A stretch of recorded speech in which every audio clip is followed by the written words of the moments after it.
আসসালামু আলাইকুম এভরিওয়ান। 16 বছর পর গল্পের দ্বিতীয় পর্ব। তো চলো বেশি কথা না বলে গল্প শুরু করা যাক। গেটের দিকে তাকাতেই দেখলাম ইসি, কিন্তু ও এই অফিসে কি করছে? আমার পিছু নিল নাকি? আমার এসব ভাবনার ছেদ পড়লো কারোটাকে। অফিসে কিছু নিয়ে একটা শোরগোল লেগেছে। দৌড়ে সেখানে গিয়ে দেখি দুজন স্টাফ নিজেদের মধ্যে কিছু একটা নিয়ে তর্ক করছে, আর সেটা নিয়ে ঝামেলা হলো। যাই হোক, আমার এখন ইসিকে খুঁজতে হবে, জানতে হবে ও এখানে কেন এসেছে। এর মধ্যে ইন্টারভিউ নেওয়া শুরু হয়েছে। যেহেতু ম্যানেজারকে আগে থেকে ঘুষ দিয়ে ম্যানেজ করা, তাই আমার টিম মেম্বারদের নিয়ে কোনো চিন্তা নেই। আমার মাথায় এখন ইসি। ও তেরি, মিস ইশিতা জামান এই কোম্পানিতে জব করতে এসেছে। গাল মে কুছ কালা হ্যায়। আমার মিশন এখন দুটো, একটা তো আগে থেকেই জানেন, আর এখন এই ইসির রহস্য উদ্ধার। পিয়ন বলল আপনাকে বস ডেকে পাঠিয়েছেন। আমি বললাম ওকে। বসের রুমে গিয়ে বললাম স্যার আসবো?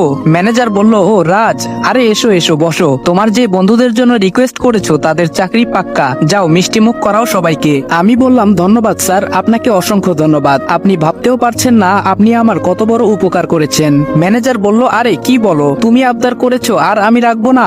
গত 1 মাসে তুমি আমার কম উপকার তো করনি ইয়াংম্যান। আমি বললাম এটা আমার কর্তব্য স্যার। ম্যানেজার বলল অল রাইট। আমি বললাম আমি তাহলে আসি স্যার। ম্যানেজার বলল যাও। আমি চলে এসেছি আমার ডেস্কে। অমনি ফোনটা বেজে উঠে। আমি খুশির খবরটা স্যারকে জানিয়ে দিলাম। স্যার অনেকটা নিশ্চিন্ত হলেন। আজকে ওদের নিয়ে প্ল্যান করে কাজটা বুঝিয়ে দিতে হবে। বসকে বলে অফিস থেকে বেরিয়ে গেলাম। ওদের 4 জনকে নিয়ে একটা রেস্টুরেন্টে চলে এলাম এবং সবাই মিলে দুপুরের খাবার খেয়ে আমাদের ফিক্সড করে রাখা রুমে চলে গেলাম এবং ওই কোম্পানির ম্যাপ বের করে ওদের সবটা বুঝিয়ে দিলাম। সব খুঁটিনাটি দেখাতে লাগলাম। আয়াস বলল স্যার লোকটা মারাত্মক বুদ্ধি খাটিয়ে কোম্পানি দাঁড় করিয়ে রেখেছে। অগ্নি বলল আমাদের প্ল্যানও মারাত্মক করতে হবে। আমি বললাম ঠিক ধরেছো, আমাদের কাজ অতি সাবধানে করতে হবে। রাতুল বলল এর মাস্টার মাইন্ড কিন্তু সেই ধরিবাজ বলে মনে হচ্ছে স্যার। নীরব বলল আজও কেউ জানেই না এই কোম্পানির মালিকটাকে, বড়ই অদ্ভুত কিন্তু স্যার। আমি বললাম হ্যাঁ, আমার মনে হয় লোকটা আমাদের পরিচিত, সাধারণ মানুষের মুখোশের আড়ালে ঘুরে বেড়াচ্ছে। নীরব বলল হ্যাঁ স্যার সেটাই। আমি বললাম ঠিক আছে, তোমরা প্ল্যান অনুযায়ী কাজ করবে এবং খুব সাবধান। সবাই একসাথে বলল ওকে স্যার। ওদের বিদায় দিয়ে বাসায় চলে আসলাম। আজকে অনেকটা হালকা লাগছে, তবে ভয়ও হচ্ছে। একা কাজ অনেকটা বেটার, যদিও চাপ বেশি পড়ে। এখন ভাবনা ইসি, ও কেন এত ছোট পোস্টে চাকরি করছে? আবার আমার ফোনে কল আসলো, সিনিয়র ছাড়া কেউ না। আমি বললাম হ্যালো স্যার। স্যার বলল আদিপ তোমাকে কিছু জরুরি কথা বলার আছে। আমি বললাম বলুন স্যার। স্যার বলল তুমি তো জানো এই কেসটা নিয়ে আগে অনেক টিম চেষ্টা চালিয়েছে এবং এর আগে যত পুলিশ অফিসার এই কেস নিয়ে মাথা ঘামিয়েছে সেই কোনো না কোনো ভাবে খুন হয়েছে। আমি বললাম হ্যাঁ স্যার, আমি সব জেনে এখানে এসেছি। স্যার বলল তবে আসল কথা হলো তোমরা ওইখানে সাবধানে থেকো, কারণ সিআইডি ডিপার্টমেন্টের একটা স্পেশাল টিমের উপরও দায়িত্ব দেওয়া হয়েছে। তবে আমি চাই কেসটা আমরা কমপ্লিট করব। আমি বললাম চিন্তা করবেন না স্যার, কেসটা আমরা ক্লোজ করব ইনশাআল্লাহ। স্যার বলল আমার সম্পূর্ণ ভরসা আছে তোমার উপর, ভালো থেকো, নিজের খেয়াল রেখো, বেস্ট অফ লাক। আমি বললাম ধন্যবাদ স্যার, আল্লাহ হাফেজ। ফোনটা রেখে ল্যাপটপে নিজের কাজ করছি। ঠিক তখনই শুনতে পেলাম কলিং বেলটা বাজছে অনেকক্ষণ থেকে। মনে হচ্ছে বাড়িতে কেউ নেই। তখনই মনে হলো বাড়িতে ঢোকার সময় দারোয়ান কাকা চাবি দিয়ে বলল বাড়িতে কেউ নেই। বাধ্য হয়ে উঠে গেলাম। ইসি এসেছে। আমায় দেখে ভ্রু কুচকে তাকিয়ে ভেতরে চলে গেল। যাই হোক, উপরে যাচ্ছি। আবার মনে পড়লো ওর ব্যাপারে জানা দরকার, তাই পিছু নিলাম ওর রুমের দিকে। ও ভেতরে ঢুকে দরজা আটকে দিল। তবে বাইরে থেকে কিছু কিছু কথা আমার কানে এসেছে। ফোনে কথা বলছে, কাউকে স্যার স্যার করে ডাকছে। Okay sir, yes sir, don't worry sir, এসব। ও মাই গুডনেস, তার মানে ইসি পুলিশ অফিসার, আর এর জন্যই ওই অফিসে চাকরি নেওয়া। তবে সন্দেহের বশে ভেবে নেওয়া উচিত হবে না, ব্যাপারটা আরো খোলাসা করে জানতে হবে আমায়। মনে হলো ও দরজার দিকে আসছে, তাই কেটে পড়লাম। রুমে বসে আছি, একটা হিসেব কিছুতেই মিলাতে পারছি না। আমার ভাবনাটা আদৌ কি ঠিক? যেই পুলিশ অফিসারদের টিম এই কেসের দায়িত্ব নিয়ে এসেছে, ইসি কি তাদের একজন, নাকি আমার ভাবনাটা ভুল? কিন্তু ভুল হতে যাবে কেন? ইশিতা জামান আমেরিকা, লন্ডন সহ অনেক দেশেই যার বাবার বিজনেস ছড়িয়ে ছিটিয়ে। তার একমাত্র মেয়ে তো উদ্দেশ্য ছাড়া ওই কোম্পানিতে জব করবে না। আর যদি ও সত্যি একজন পুলিশ অফিসার হয়ে থাকে, তাহলে কেন বাড়ির সবাই এটা জানে না? আর ও দেশে আসলো কবে? দূর, কিচ্ছু বুঝতে পারছি না। এখন দুটো দিক একসাথে হ্যান্ডেল করতে হবে। আমার পকেটে থাকা ফোন বেজে উঠলো। ফোনটা রিসিভ করে বললাম হ্যালো। অপর সাইড থেকে বলল হ্যালো স্যার, আমি অগ্নি বলছি। আমি বললাম হ্যাঁ বলো অগ্নি। অগ্নি বলল স্যার আপনি এই মুহূর্তে কারখানায় আসুন। আমি বললাম ওকে, আমি এক্ষুনি আসছি, তোমরা ওইখানেই থেকো। ফোনটা কেটে দিয়ে রিভলভারটা গুজে বাইকের চাবিটা নিয়ে বেরিয়ে যাচ্ছি। পেছন থেকে কেউ একজন ডাকছে মনে হলো। ঘুরে দেখি আরু ডেকেছে। আরু বলল এই যে ভাইয়া, আপনি কি বের হবেন? আমি বললাম হ্যাঁ। আরু বলল তাহলে প্লিজ ফেরার সময় এই জিনিসগুলো নিয়ে আসবেন, কেমন? এই বলেই একটা কাগজ ধরিয়ে দিল। আমি কাগজটা পকেটে গুজে বেরিয়ে গেছি। খুলেও দেখিনি তাতে কি লেখা আছে। 10 মিনিটের মধ্যে কারখানার সামনে চলে এসেছি, তবে বাইকটা দূরে দাঁড় করানো। আমাকে দেখে রাতুল হাতের ইশারা ইশারায় বোঝালো ওরা ওইখানে আছে। আমি খুব সাবধানে ওদের কাছে গেলাম, গিয়ে দেখি রাতুল আর অগ্নি দাঁড়িয়ে আছে। আমি বললাম, তোমরা দুজন এখানে কেন এসেছো, আর বাকিরা কোথায়? রাতুল বলল, স্যার আমরা এসেছিলাম জায়গাটায় একটু চোখ বোলাতে। এসে দেখি ওইখানটায় দুজন লোক দাঁড়িয়ে কি যেন বলা বলি করছে, কিন্তু হঠাৎ করে লোক দুটো ভ্যানিশ হয়ে যায়। তারপর থেকে আমরা অনেকক্ষণ থেকে আড়ালে আড়ালে পুরো জায়গাটা তল্লাশি করে দেখলাম, কেউ নেই। অগ্নি বলল, হ্যাঁ স্যার, লোকগুলো গেটের সামনে দিয়ে আসেনি, আর আমরা তল্লাশি করে দেখলাম এখানে কোনো গোপন রাস্তা পাইনি। আমি বললাম, আছে আছে, একটা রাস্তা তো আছেই, যেটা আমাদের খালি চোখে ধরা পড়ছে না। এক কাজ করো, জায়গাটা ভালো করে আরেকবার ঘুরে দেখো। ওরা তাই করলো, কিন্তু তেমন সন্দেহজনক কিছুই নেই। তাই ওদের বিদায় দিয়ে আমি বাড়ি ফিরবো। তখনই মনে হলো আরুর দেওয়া কাগজটার কথা। পকেট থেকে কাগজটা হাতে নিয়ে দেখি কিছু চকলেট আর আইসক্রিমের নাম লেখা, যেগুলো আরুর খুব পছন্দের। কাগজটা দেখে মুচকি একটা হাসি দিয়ে দোকান থেকে সবকিছু নিয়ে নিলাম। বাসার দিকে যাব, তখনই দেখি বাড়ির গেট দিয়ে কেউ একজন বেরোচ্ছে। কি ব্যাপার, এখন বাড়ি থেকে কে বাইরে যাচ্ছে? আর বাড়ির গাড়িও তো নিল না, দেখতে হচ্ছে ব্যাপারটা। তাই আইসক্রিম আর চকলেট গুলো বাড়ির কাজের লোককে দিয়ে বললাম আরুর কাছে পৌঁছে দেওয়ার জন্য। চেয়ে দেখি রহিম কাকা অবাক চোখে আমার দিকে তাকিয়ে আছে। বুঝতে পারছি না আমি কি এলিয়েন? যাক, এত ভেবে কাজ নেই, ওইদিকে পাখি ফুরুত হয়ে যাবে। আমি মেয়েটার পিছু নিয়ে ওকে অনুসরণ করে চলছি। আমার বুঝতে আর বাকি নেই যে ওইটা ইসি, তবে যাচ্ছে কোথায়। কিছু দূর গিয়ে ও একটা কালো গাড়িতে উঠে গেল, আর আমি ওইখানে দাঁড়িয়ে আছি। কিছুক্ষণ পর মনে হলো ও আমার মতোই ডিউটিতে আছে, তার মানে ও এখন ওই অফিসে যেতে পারে। বলেই দৌড়াতে শুরু করলাম। আমি গিয়ে দেখি অফিসের সামনে থেকে একটা গাড়ি চলে গেল, তার মানে আমার সন্দেহ ঠিক। তাই লুকিয়ে লুকিয়ে আমিও ঢুকে গেলাম, কিন্তু ইসিকে কোথাও পেলাম না। কোথায় গেল মেয়েটা? অনেক খুঁজেও কোথাও না পেয়ে বেরিয়ে এসেছি। অবাক কাণ্ড, আমি বাড়িতে ঢুকে দেখি ইসি বসে আছে সবার সাথে। কখন এলো ও বাড়িতে, আর কিভাবে? আমাকে ঢুকতে দেখে মিস্টার আফজাল আল ইমরান মানে বাবা ডাক দিল। আমি বললাম, জি বলুন। বাবা বলল, তোমায় কিছু কথা বলার ছিল। আমি বললাম, হ্যাঁ বলুন। বাসার সবাই এখানে উপস্থিত, এর মধ্যে বাবা আমাকে কি বলতে চায় বুঝতে পারছি না। কোনো কিছু আবার টের পেয়ে গেল না তো? বাবা বলল, শোনো রাজ, তুমি আমাদের এই বাড়িতে থাকো, কিন্তু তুমি কি করো কিছুই আমরা জানি না। তুমি বলো না, তাই আমরা জানতেও চাই না। তবে আমরা মনে করি তুমি খারাপ কিছু করো না, সেই ভরসা আছে, কারণ মিজান কোনো ভুল মানুষের জন্য আবদার করবে না। আমি বললাম, ভরসা রাখতে পারেন। বাবা বলল, তবে আসল কথাটাই বলা হয়নি তো এখনো। আমি বললাম, জি বলুন। বাবা বলল, আর 15 দিন বাদে আমার একমাত্র মেয়ে আরিশফার বিয়ে। আমি চাই এই বিয়েতে তুমি আমাদের সাথে থাকো, হাতে হাতে একটু কাজে সহায়তা করবে। আমি বললাম, আমি এখানে একটা কাজে এসেছি, আমার কাছে সব থেকে বেশি গুরুত্বপূর্ণ আমার কাজ। আশা করি বুঝতে পেরেছেন। কথাটা বলেই নিজের রুমের দিকে চলে আসছি। সবাই কিছুটা অবাক হয়ে আমার দিকে তাকিয়ে আছে, হয়তো আমার এমন ব্যবহারটা তারা আশা করেনি। নিজের রুমে বসে আছি, মাথাতে কিছুতেই আসছে না ইসির ব্যাপারটা, ভাবতে পারছি না কিছুই। উঠে ফ্রেশ হতে চলে গেলাম। আজ আর বাইরে যেতে ইচ্ছে করছে না, তাই না খেয়ে শুয়ে পড়ি। খুব ইচ্ছে হচ্ছে সবার সাথে গিয়ে ডিনার করতে, কিন্তু না, এটা সম্ভব না। তবে এখন দেখি বাড়িটা কেমন বদলে গেছে। আগে বাবা মা দুজনে এত ব্যস্ত ছিল যে তাদের যে সন্তান আছে, সংসার আছে, সেদিকে বিন্দুমাত্র আগ্রহ ছিল না। তবে এখন অনেকটাই পরিবর্তন এসেছে সবার মাঝে। তবে এত কিছুর মাঝেও একটা চাপা কষ্ট বারবার অনুভূত হয়, যে তারা তাদের ছোট ছেলেকে ভুলেই গেছে। এসব ভাবতে ভাবতে কখন যে চোখ লেগে যায় টের পাইনি। হঠাৎ করে ঘুম ভেঙে যায়, ঘড়িতে তাকিয়ে দেখি 3:30 বাজে। তাই উঠে চলে গেলাম ওয়াশরুমে। সেখান থেকে অজু করে এসে তাহাজ্জুদের সালাত আদায় করে উঠে বসলাম। এখনো ফজরের আজান দেয়নি, তবে যে কোনো সময় দিতে পারে, তাই অপেক্ষা করলাম। ফজরের নামাজ পড়ে একেবারে ওঠাটাই বেস্ট। নামাজ শেষে নিজের ল্যাপটপটা নিয়ে কাজ করছি, তবে খিদে পেয়েছে প্রচুর। এত সকালে তো কোথাও কোনো দোকানপাট খোলা থাকবে বলে মনে হয় না, তবুও গিয়ে দেখি পাওয়া যায় কিনা। আর যাই হোক, এত খিদে নিয়ে কোনো কাজে মনোযোগ দিতে পারছি না, কিন্তু বের হয়ে ভালোই করেছি, না হলে দেখতে পেতাম না একটা পরীকে। সদর দরজা দিয়ে বের হয়ে বাহিরের দিকে যাওয়ার সময় পেছনে তাকাতেই চোখ যায় ইসির বেলকুনির দিকে। খুব সুন্দর লাগছে ওকে দেখতে, একদম প্রাকৃতিক সৌন্দর্যের মাঝে ডুবে গেল যেন আমার চোখ। সকাল সকাল মেয়েরা আর যাই হোক মেকআপ করে না, আর তখনই তাদের আসল রূপটা চোখে পড়ার মতো অবস্থা হয়। তবে ভাবছি এত সকালে ও ঘুম থেকে উঠে গেল, কারণ কি? পরক্ষণেই মনে পড়লো ও তো আমার মতোই একজন দায়িত্বপ্রাপ্ত মানুষ, উঠবে নাই বা কেন? চোখের ঘুম হারাম করে রেখেছে এই কেস। হাঁটতে হাঁটতে সামনে একটা টং দোকান দেখতে পেলাম। যাক, ভাগ্যটা তাহলে ভালোই আমার। সেখান থেকে হালকা নাস্তা খেয়ে বাইরে এলোমেলো ভাবে হাঁটছি। মাথায় চিন্তা একটাই, কে হতে পারে ওই লোকটা? এত নিখুঁত ভাবে কি করে নিজেকে আড়াল করে রেখেছে?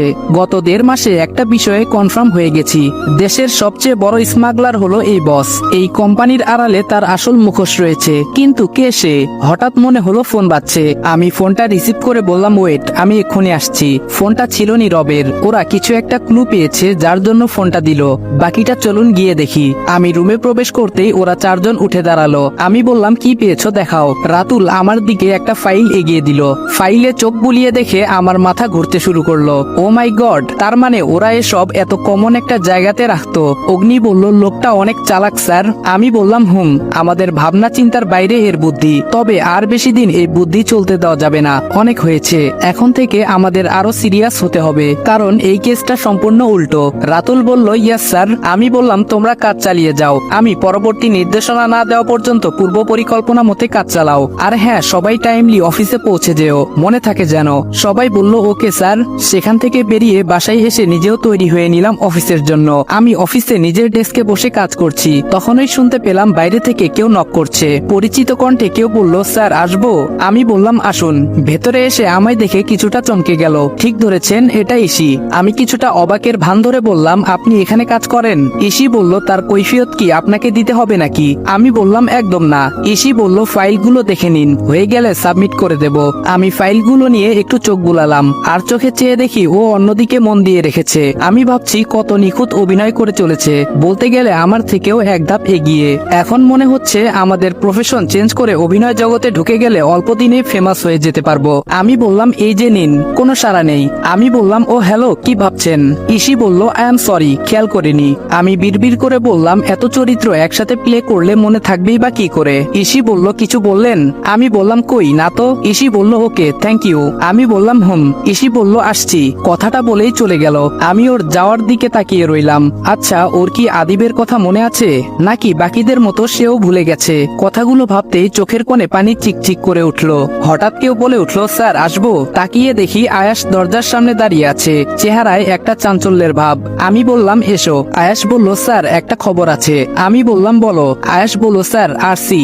আমি বললাম, মানে? আয়াস বলল, হ্যাঁ স্যার, আরসি এর মধ্যে কিছু একটা রহস্য আছে। আমি বললাম, এই আরসি এর সূত্র কোথায় পেলে? অমনি রুমের বাহিরে অগ্নি নক করলো। আমি বললাম, এসো। অগ্নি বলল, স্যার মনে হচ্ছে কিছু একটা পেয়েছি। আমি আর আয়াস দুজনেই উৎসুকভাবে তাকালাম, কি পেয়েছে জানার জন্য।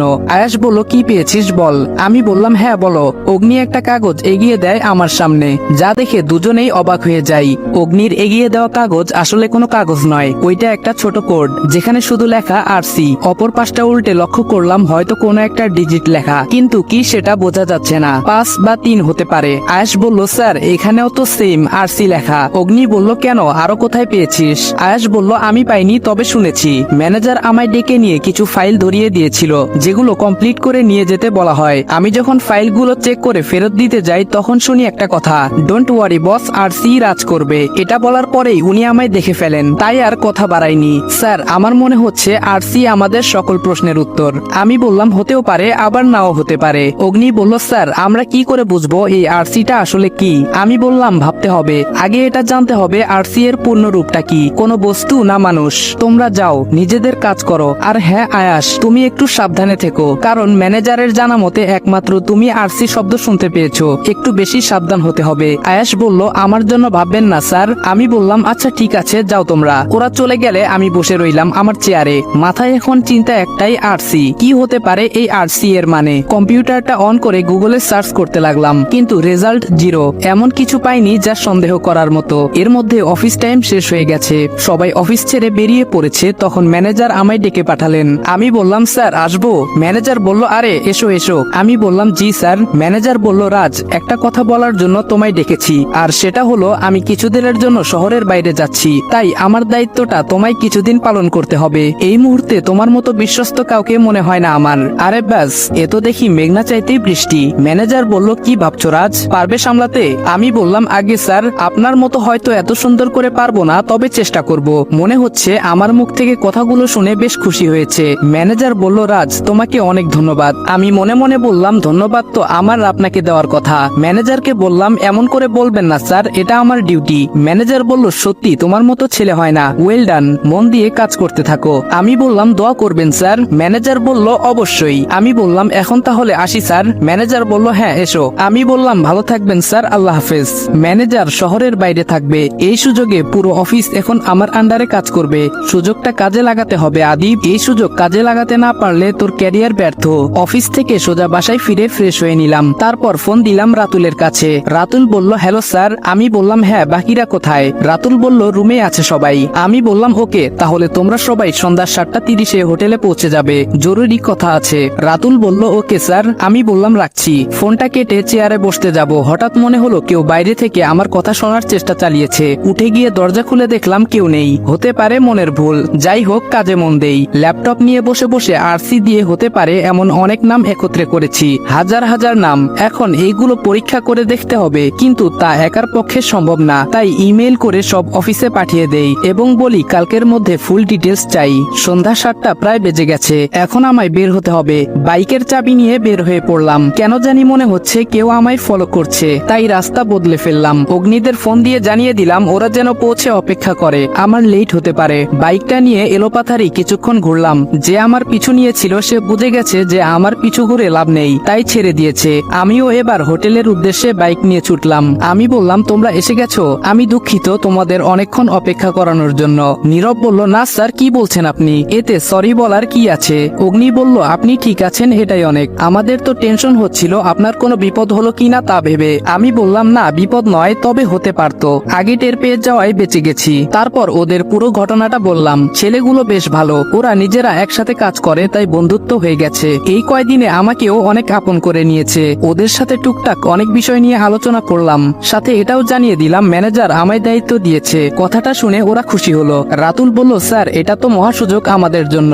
আমি বললাম হ্যাঁ, তবে সাবধান, এটা কোনো টোপও হতে পারে আমাদের পরখ করার জন্য, তাই এত তাড়াহুড়ো করা যাবে না। সবাই বলল ওকে স্যার। ডিনার সবাই একসাথেই করলাম, তারপর ওদের বললাম বাসায় চলে যাওয়ার জন্য। ওরা 4 জন একটা ফ্ল্যাট ভাড়া নিয়ে উঠেছে, সেখানেই থাকে সবাই। বাসায় ঢুকছি তখন একই সাথে ইসিও বাইরে থেকে ভেতরে ঢুকছে। আমায় দেখে আর চোখে তাকালো, যা আমার চোখ এড়ায়নি। জানে মান লাভ নেই, আমার পিছু নেওয়া এত সহজ না। কথাটা মনে মনে বলেই নিজের অজান্তে একটা ডেভিল হাসি দিয়ে ভেতরে চলে এসেছি। আমি আমার রুমে এসে শুয়ে পড়েছি। শরীরটা খুব ক্লান্ত লাগছে আমার, কখন ঘুমে তলিয়ে গেছি খেয়াল নেই। ঘুম ভেঙে যায় মাঝরাতে, তখন উঠে ফ্রেশ হয়ে এসে কিছু হালকা শুকনো খাবার এনে রেখেছি, তা খেয়ে নিলাম। ল্যাপটপটা অন করেই দেখি অফিস থেকে সকল তথ্য মেইল করে দিয়েছে। আমি সেগুলো খুঁটিয়ে খুঁটিয়ে দেখতে লাগলাম। অনেক নাম আছে এখানে, বড় বড় বিজনেসম্যান, চাকরিজীবী, প্রশাসনের লোক, মন্ত্রী, ম্যাজিস্ট্রেট। আমার সন্দেহের তীর মন্ত্রী, ম্যাজিস্ট্রেট আর বিজনেসম্যানদের দিকেই বারবার ইশারা করছে, কারণ পলিটিক্স কাকে বলে একমাত্র এরাই জানে। ধূর্ত আর কুটবুদ্ধি সম্পন্ন না হলে কোনোটাই করা হয়ে ওঠে না। নাম আর ডিটেলস দেখতে দেখতে হঠাৎ একটা নামের উপর আমার চোখ আটকে যায়। আসসালামু আলাইকুম এভরিওয়ান।